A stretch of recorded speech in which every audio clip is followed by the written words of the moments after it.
ಗುರುಗಳನ್ನ ನೋಡಿದ್ ಫಸ್ಟ್ ಒಂದೇ ಒಂದ್ಸತಿ ನೋಡಿದ್ದು 8 years ಬ್ಯಾಕ್. ಅದೇನೋ ಗೊತ್ತಿಲ್ಲ, ಅಲ್ಲಿವರೆಗೂ ನಾನು ನಾನ್ ವೆಜ್ ತಿಂತಾ ಇದ್ದೆ. ಇವ್ರು ಒಂದ್ಸತಿ ಬಂದು ಬೇಡ ನಿಲ್ಸಿ ಅಂದ್ರು. 8 years ನಾನು ಮುಟ್ಟಿಲ್ಲ ನಾನ್ ವೆಜ್ ನ.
ರಾಷ್ಟ್ರೀಯ ಅಹಿಂಸಾ ಧ್ಯಾನ ಮಹಾ ಸಭೆಗಳು ಅಹಿಂಸಾ ಧ್ಯಾನ ಮಹಾಸಭಾ ಅಂತ ಹೈದರಾಬಾದ್ ಅಲ್ಲಿ ಎಕ್ಸಿಬಿಷನ್ ಗ್ರೌಂಡ್ ಅಲ್ಲಿ ಅಕ್ಟೋಬರ್ 1 ಇಂದ 5th ವರೆಗೂ ನಡೀತಾ ಇದೆ.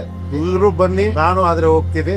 ಬಹಳ ವಿಶೇಷವಾದಂತ ಒಂದು ಕಾರ್ಯಕ್ರಮ. ಇದು ಯಶಸ್ವಿ ಆಗ್ಬೇಕು, ಹೆಚ್ಚು ಹೆಚ್ಚು ಜನ ಇದಕ್ಕೆ ಬರಬೇಕು. ಏನೋ ಎಲ್ಲದಕ್ಕಿಂತ ಹೆಚ್ಚಾಗಿ ನಂದು ಒಂದೇ ಒಂದು ವಿಷಯ ಹೇಳ್ಬೇಕು ಅಂದ್ರೆ, ಗುರುಗಳನ್ನ ನೋಡಿದ್ ಫಸ್ಟ್ ಒಂದೇ ಒಂದ್ಸತಿ ನೋಡಿದ್ದು 8 years ಬ್ಯಾಕ್. ಅದೇನೋ ಗೊತ್ತಿಲ್ಲ, ಅಲ್ಲಿವರೆಗೂ ನಾನು ನಾನ್ ವೆಜ್ ತಿಂತಾ ಇದ್ದೆ. ಇವ್ರು ಒಂದ್ಸತಿ ಬಂದು ಬೇಡ ನಿಲ್ಸಿ ಅಂದ್ರು. 8 years ನಾನು ಮುಟ್ಟಿಲ್ಲ ನಾನ್ ವೆಜ್ ನ. ಸೊ ಆತರ ಅದೇನೋ ನೋಡಿ, ಅದೊಂದು ಪವರ್ ಅಂತ ಹೇಳ್ಬೇಕು. ನಾನ್ ಮಾಡಿದೆ ಅನ್ನೋದಕ್ಕಿಂತ ಅವ್ರು ಬಂದು ಆಶೀರ್ವಾದ ಮಾಡಿದ್ದು ನಾನು ಇವತ್ತವರೆಗೂ ಮುಕ್ತಾ ಇಲ್ಲ. ಅದು ಗುರುಗಳಿಗೆ ಆ ಒಂದು ಕ್ರೆಡಿಟ್ ಹೋಗ್ಬೇಕು. ಹರಿದ್ರ ಒಂದು ಬಹಳ ಅದ್ಭುತವಾದ ಕಾರ್ಯಕ್ರಮ ಮಾಡ್ತಾ ಇದ್ದಾರೆ, ಯಶಸ್ವಿಯಾಗಿ ಈ ಕಾರ್ಯಕ್ರಮ.